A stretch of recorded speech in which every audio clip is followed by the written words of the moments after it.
Hi, I'm Rob Pritchard and I'm the sports editor at Manx Radio. Whilst we're now well into 2025, the prospect of this year's Island Games might still seem like a faraway prospect for many.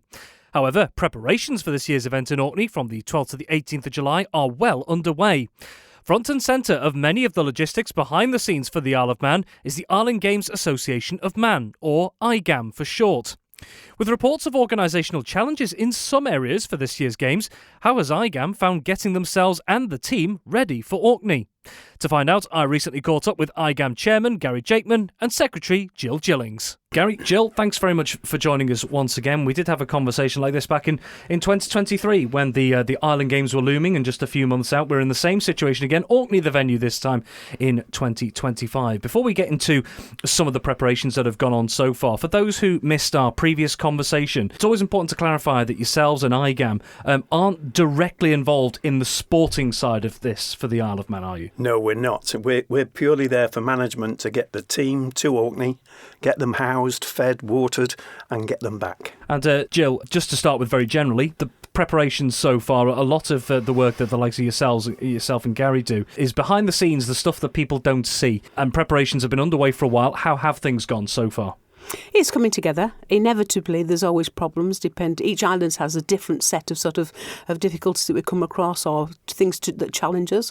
And because Orkney is such a small island, they have difficulties, particularly to do with accommodation, where I think they normally have cruise ships that come in, but they go back to eat on the cruise ship, so they don't have to worry about trying to feed so many people. So yeah, there are challenges, but it's something that is valued by so many people. It's really worth doing the work behind it. And Gary, from your side of things, very experienced in the role now as well. Things do pop up every so often that you throw you a bit of a curveball. But do you think the experience of the likes of yourselves and Jill helps get around some of these challenges that you're becoming more familiar with that you have to overcome when an Island Games comes around? Most of them, but some are unexpected. We have chartered 2 planes to get the team to Orkney.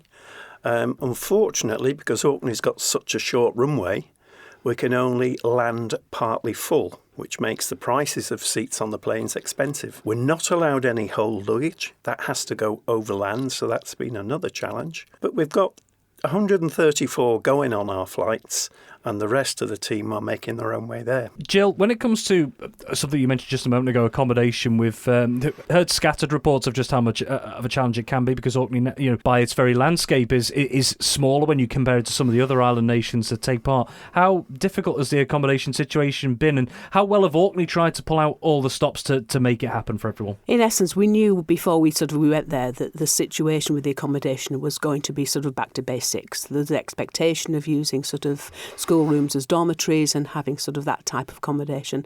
The rest of it is going to because there's so many people are interested, those places went pretty quickly, and I think most of our team are going to be accommodating self-catering accommodation, which I don't know exactly yet. They're still working on that. It's obviously an enormous task to try and to fit everybody in, and they're working hard at it. Gary, you both have to liaise to some extent with the teams when it comes to the logistical side of things to find out what's what, know the landscape.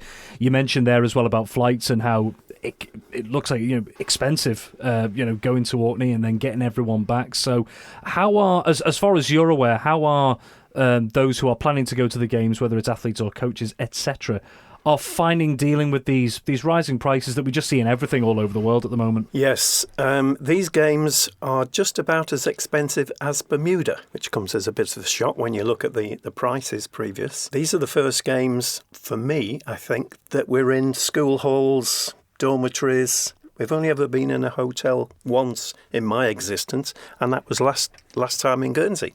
The rest of the time we've been put up in schools, caravans, so still expensive. And this one, even though we're not in hotels, is perhaps one of the most expensive with reference to accommodation. Now, Joe, we've just mentioned there a couple of the challenges maybe not just the Isle of Man, but everyone has to face with the Island Games in general. But these sorts of, I suppose, quirky situations where we're finding people, as Gary says, staying in sports halls and things like that. Although, I'm sure everyone would love a nice, comfy hotel room. Does this add to a bit of, I suppose, the character and the eccentricity of the games a little bit.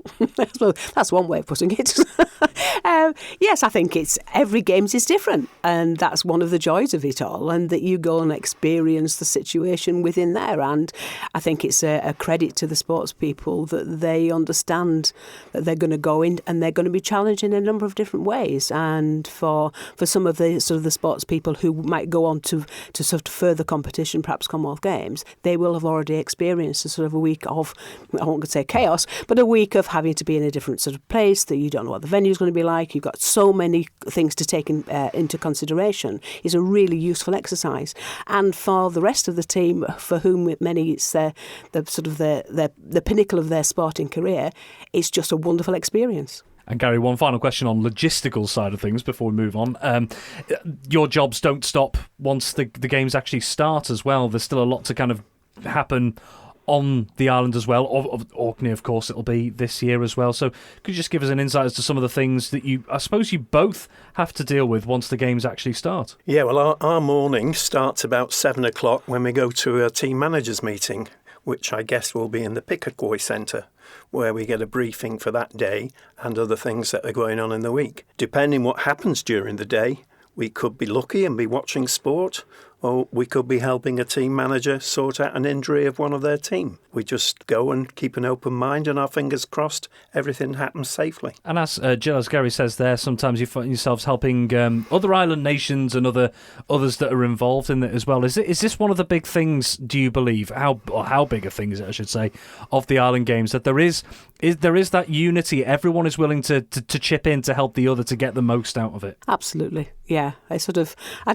can't quite remember why, but I ended up, we take pins with us, and they're a great sort of a great thing that sort of people swap between them. And the number of times I'm asked for the Manx cat pin is vast numbers of children come up and do that. But I do remember somebody was in need of a T-shirt, so I offered to swap a Manx pin for a T-shirt in order to help out. I can't remember which island it was now, but yeah, there's a wonderful sort of friendly, helpful atmosphere within it all. Yes. And Gary, although there is a lot of work, and as we've already talked about, challenges that go into it, once everything does come together, how satisfying is it for someone like yourself to know that hard work pays off and people can start to enjoy the spectacle of it a bit? I was a sportsman in my youth. It was a very long time ago, but I think myself lucky that every 2 years I get to watch the best talent in the Island Games in all the sports, and I'm so fortunate. Hopefully I'll get to see a lot of sport in Orkney, but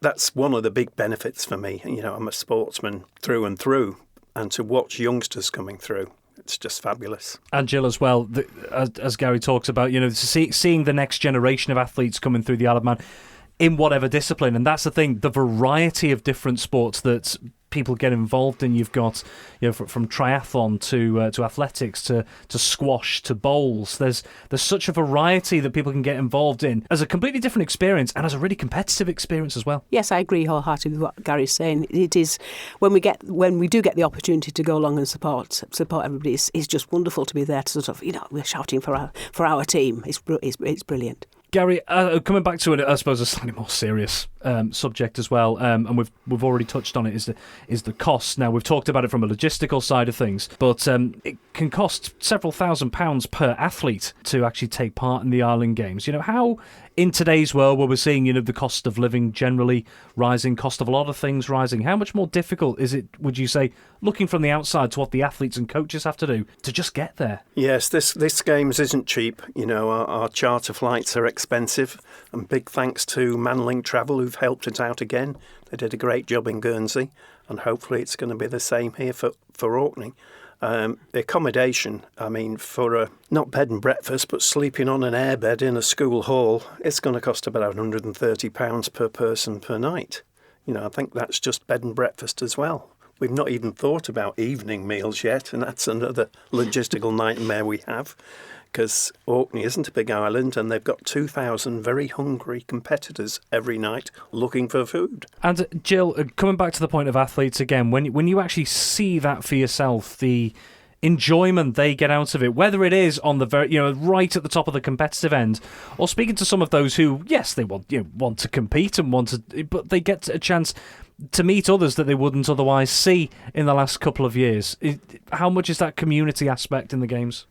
Oh, it's brilliant. I think, I'm sure there's been many marriages or other things that have happened within team. So I think this, people get on really well and as you say, look forward to seeing the same group of people again and new people as well. So yeah, it's a wonderful community. Looking forward then to the next few months, Gary, generally, and I'm sure there's a lot of plates you're both spinning, but could you just give us a general overview of the sort of things that you and Jill and IGAM in general have to do between now and Orkney in July? Big worry for me is getting all our luggage there. We are hiring a shipping company to take all the heavy baggage for every competitor. Each competitor for our charters is only allowed 6 kilograms on the plane to go in the overhead lockers, nothing going in the holds. So it's the first time we've ever done this, and touch wood, when we get there, the luggage will be waiting for us.